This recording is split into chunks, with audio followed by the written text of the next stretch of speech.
చేయాలి దేనికోసం అసలు ఈ రేవంత్ రెడ్డి ఏం చేద్దాం అనుకుంటుండు నాకు అర్థం కాదు. లేడీస్ ఫ్రీ పెట్టిండు, జెంట్స్ ఏమో ఇప్పుడు ఇచ్చేదే కాక మళ్ళీ సీట్లు దొరకవు, మళ్ళీ పైనకి వెళ్ళి 50% పే చేయాలి. ఏడ నేర్చిరు ఎవరిని చూసి నేర్పిరు ఇవన్నీ? మొగలు ఎట్లా భరించాలి? ఎవరైనా తెచ్చి డబ్బులు ఇస్తురా? కష్టపడి రూపాయి సంపాదిస్తే తెలుస్తుంది ఆ పద్ధతి ఏంది. కూర్చున్న వాళ్ళకి ఏం తెలుస్తుంది? ఇదే నా పద్ధతి. అసలు ఎన్నిసార్లు చెప్పినా అర్థం కాదా? ఏం జీవో గవర్నమెంట్ వాళ్ళ చేతిలో ఉన్నదంటే ఇష్టం ఉన్నట్టు పెంచుకోవడమేనా ఈ పద్ధతి? ఏదైనా జనాలకు ఇబ్బంది కాకుండా బస్సులు కూడా స్పెషల్ బస్సులు పెట్టినట్టు మరి దేనికోసం పెడుతుండు? అవును, మరి ఎంత స్పెషల్ బస్సులు పెట్టినా ఆడ జెంట్స్ అంతా నిలబడిపోతురు. అది ఎవరికైనా అర్థమవుతుందా? పండుగలు వస్తే చాలు, జనాలు ఎప్పుడు పోతారు ఊర్లోకి?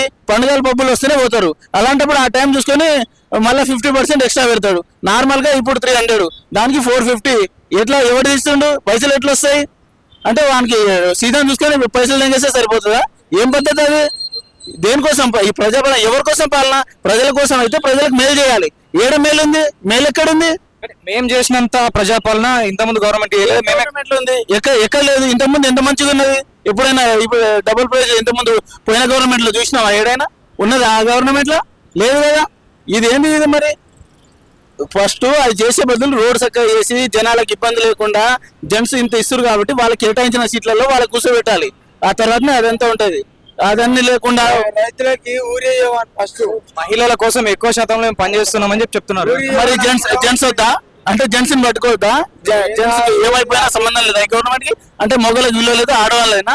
అవును, ఆడవాళ్ళకి కేటాయించిన సీట్లలో ఆడవాళ్ళని కూర్చోబెడతాను. నేను కాదనట్లే కదా మ్యాటర్ గురించి. జెంట్స్ కేటాయించిన సీట్లలో జెంట్స్ కావాలి కదా. అంటే మహిళలకే ప్రాముఖ్యత ఇస్తే మరి జెంట్స్ ఏం పోవాలి? జెంట్స్ కి అవసరం లేదా? మరి తీసేయండి బస్సు, ఓన్లీ లేడీస్ కైనా పెట్టండి. జెంట్స్ అని ఎందుకు ఎక్కిస్తారు? మళ్ళీ మా దగ్గర పైసలు ఎందుకు తీసుకుంటారు? నాకు అర్థం కాదు. ఇప్పుడు ఆంధ్రాకు వెళ్లే వరకు ఎవరైతే కార్లలో వేరే వెహికల్ వెళ్లే వరకు టోల్ ఛార్జీలు అనేది తీసేసారు. సో అదే విధంగా ఇక్కడ పెంచారు. సో మరి దాన్ని ఎట్లా చూడొచ్చు? ఆంధ్ర వాళ్ళకి ఒక తీరు, తెలంగాణ వాళ్ళకి ఒక తీరు. ఇది పద్ధతేనా? ఆంధ్ర వాళ్ళకి ఒక తీరు, మనకు ఒక తీరు. ఇది ఏమైనా మంచిగా ఉంటుందా? అది అయితే పద్ధతి కాదు. అది మన నగరికల్ టోల్ గేట్ దగ్గర ఒకటి పెట్టి మీరు చెప్పారు కానీ అది అప్రూవల్ అవ్వలేదు. నాకు తెలుసు అప్రూవల్ అవ్వలేదు. సంక్రాంతికి బస్సు రేటు పెంచారు పురుషులకు, దాని గురించి ఏమంటారు? మహిళలకేం ఫ్రీగా? ఇంకా నేనేం చెప్పలేనా ఇంకా దాని గురించి. ఇంకా మనం వచ్చేది ఎప్పుడు సార్ వస్తాం. నీ గురించి కాదు, మొగోళ్ళందరి గురించి. వేస్ట్ అన్నది, వేస్ట్ అది. ఇప్పుడు ఆడవాళ్ళకి ఫ్రీ బస్ పథకం పెట్టడం ఎట్లా? తీసేయాలి దాన్ని, అసలు తీసేయాలి. ఎంత లాస్ వస్తుంది తెలియదా? అని వాడిని తెలియదా అన్న?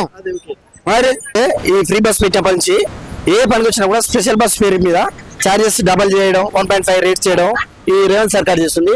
ఈ మగవాళ్ళకు చార్జెస్ ఏదైతే పెంచుతారో దీని గురించి మీ అభిప్రాయం? చార్జెస్ పెంచడంతో పాటుగా మొగోళ్లకు సీట్లు ఉండడం లేవు. ఆడోళ్ళు ఉన్న సీట్లు మాత్రం వాళ్ళు కేటాయించుకొని కూర్చుంటారు. దాంతో పాటు 1కి 2 ఇప్పుడు 100 రూపాయలు ఉంటే ఇప్పుడు పండుగల సీజన్ లో దానికి 150 చేయడం, కండక్టర్ బస్సులు ఆపకపోవడం, మిస్బిహేవ్ చేయడం, ఆడోళ్ళు గిట్లంగా వాళ్ళు వినకుండా మొగోళ్ళ సీట్ల మీద కూర్చొని కేటాయించడం జరుగుతుంది. ఈ రేవంత్ రెడ్డి వచ్చినప్పటి నుంచి మొగోళ్ళకి అసలు వాల్యూ లేకుండా జరిగింది. ఈ తెలంగాణ రాష్ట్రంలో చాలా ఈ కాంగ్రెస్ ప్రభుత్వం వచ్చినప్పటి నుంచి చాలా చెడు మార్గం జరుగుతుంది.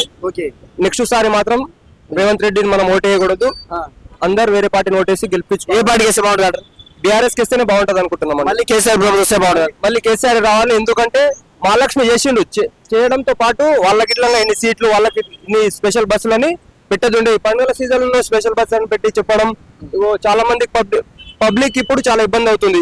ఈ టైం గతంలో దీని గురించి వీడియో చేస్తే కామెంట్స్ ఏమొచ్చాయంటే, మీ ఇంట్లో ఆడవాళ్ళు కూడా ఫ్రీ బస్ ఉపయోగించుకుంటున్నారు కదా, ఎందుకు ఫ్రీ బస్ పథకానికి మీరు వ్యతిరేకంగా ఉన్నారంటారు? దీని గురించి ఇప్పుడు ఫ్రీ బస్ అని చెప్తారు. వాళ్ళు షాపింగ్ రావాలన్నా హైదరాబాద్ వస్తారు. దేనికైనా ఇప్పుడు ఏమైనా వాళ్ళకు టెంపాస్ కాకుండా కానీ వాళ్ళు వచ్చి తిరుగుతారు.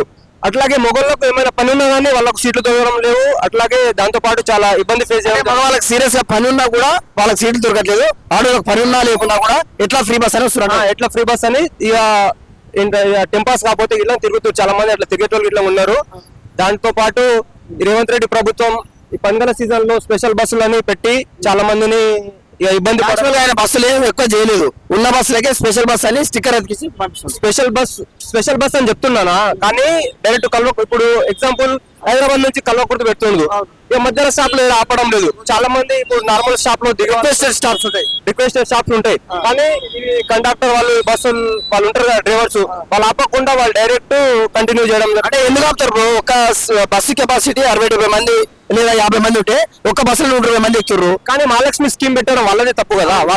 వాళ్ళు పెట్టినందుకు ఈ మహిళలు అనేది ఎక్కుతుర్రు, వాళ్ళంతా చేస్తుర్రు.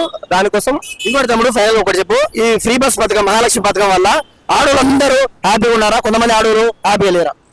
హ్యాపీగా ఉన్నారు బ్రదర్, హ్యాపీగా ఉన్నారు అని చెప్తా. హ్యాపీగా ఉన్నారని కాదంటలేం, కానీ దాంతో పాటు మొగోళ్ళకి ఇట్లా ఎన్ని బస్సులన్నీ కేటాయించేది ఉండే, దాంతో పాటు చెప్పేది ఉండే. అంటే ఇప్పుడు మీ విషయానికి వస్తే బస్సు రేట్లు పెంచినా సరే కానీ మాకు సపరేట్ బస్సులు పెడితే బాగుంటుండే. సపరేట్ బస్సులు పెట్టాలి, దాంతో పాటు మొగోళ్ళకి ఇన్ని సీట్లు అని ఇట్లా చెప్పేది ఉంటే నుంచి కలవర్తి అచ్చబడి వరకు నిలబడిపోవాల్సి వస్తుంది. నిలబడిపోవాల్సింది వస్తుంది బ్రదర్, చాలా ప్రాబ్లం ఫేస్ చేయాల్సింది వస్తుంది. సో అందుకే ఈ ప్రభుత్వాన్ని, రేవంత్ ప్రభుత్వాన్ని ప్రజలు మొత్తం అవుతారు అనుకుంటారు.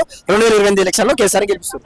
పక్కా కేసీఆర్ రావాలి, మళ్ళీ కొత్త మార్పు కావాలి తెలంగాణ రాష్ట్రం ప్రజలకు అందరు కోరుకుంటున్నాం.